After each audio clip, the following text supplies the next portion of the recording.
எந்த ஒரு சினிமா பின்னணியும் இல்லாமல் தமிழ் திரையுலகில் நுழைந்து தனது கடின உழைப்பால் முன்னேறி தனக்கென ரசிகர்கள் கூட்டத்தை தனது நடிப்பால் உருவாக்கி அவர்களின் மனதில் உயர்ந்து நிற்பவர் நடிகர் அஜித் குமார் அவர்கள்.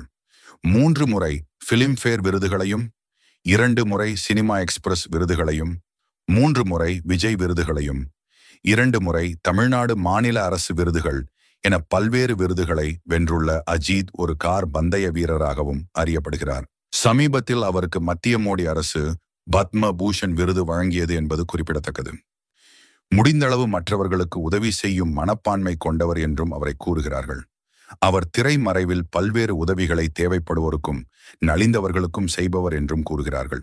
அவருக்கு இளைஞர்கள் மத்தியில் இருக்கும் வரவேற்பு, அவருடைய குணநலன்கள், எந்த புகாருக்கும் இடம் தராத ஜென்டில்மேன் குணம், இவற்றுக்காக இவரும் அரசியலில் நுழைந்து ஊழலற்ற நேர்மையான அரசு நிர்வாகத்தை அளிக்க வேண்டும் என்று விரும்பும் ஒரு கூட்டம் தமிழகத்தில் 2 தசமங்களாக உண்டு. இவருக்கு இருக்கும் நற்பெயர் மற்றும் வரவேற்பு காரணமாக பல ஆண்டுகளுக்கு முன்னரே அரசியல் கட்சியில் இணைய இவருக்கு அழைப்பு வந்தது.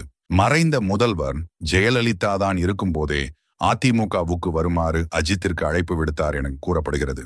அஜித் கட்சிக்குள் வந்தால் எப்படி இருக்கும் என தனது ஆலோசகரிடம் ஜெயலலிதா கலந்து ஆலோசித்தார் என்றும் கூட கூறப்படுகிறது. அதற்கு ஜெயலலிதாவின் ஆலோசகர் அஜித் ஒரு ஜென்டிலான மனிதன் என்கிற பார்வை மக்களிடம் உள்ளதாக கூறியுள்ளார். இதையடுத்து கட்சியில் அவரை இணைக்க ஜெயலலிதா நினைத்து அழைப்பு விடுத்தார் என்றும், ஆனால் அஜித் பொறுப்பு எதுவும் வேண்டாம் என மறுத்துவிட்டார் என கூறப்படுகிறது. இந்நிலையில் அஜித் அதிமுகவில் ஜெயலலிதா ஆதரவோடு வந்திருந்தால் நிச்சயம் முதலமைச்சர் ஆகியிருப்பார் என்றும், அவர் மிகப்பெரிய பொறுப்பை தவறவிட்டு விட்டார் என்றும் அவருடைய ரசிக வட்டாரத்தில் பேசப்படுகிறது. ஆனால் ஒரு சிலர் அஜித் ஜென்டில்மேன் என்பதால் அவர் எடுத்த முடிவு சரியே என்றும் கூறி வருவதாக சொல்லப்படுகிறது. எது எப்படியோ ரசிகர்களால் மட்டுமன்றி அவரது படத்தை பார்க்கும் சாதாரண பொதுமக்களும் கூட அவரை மிக செல்லமாக தலை என அழைத்து வருகிறார்கள். தல மனது வைத்தால் இப்போது இருக்கும் தலைகளை விட பெரிய தலையாகலாம் என்றே பலர் கூறுவது குறிப்பிடத்தக்கது.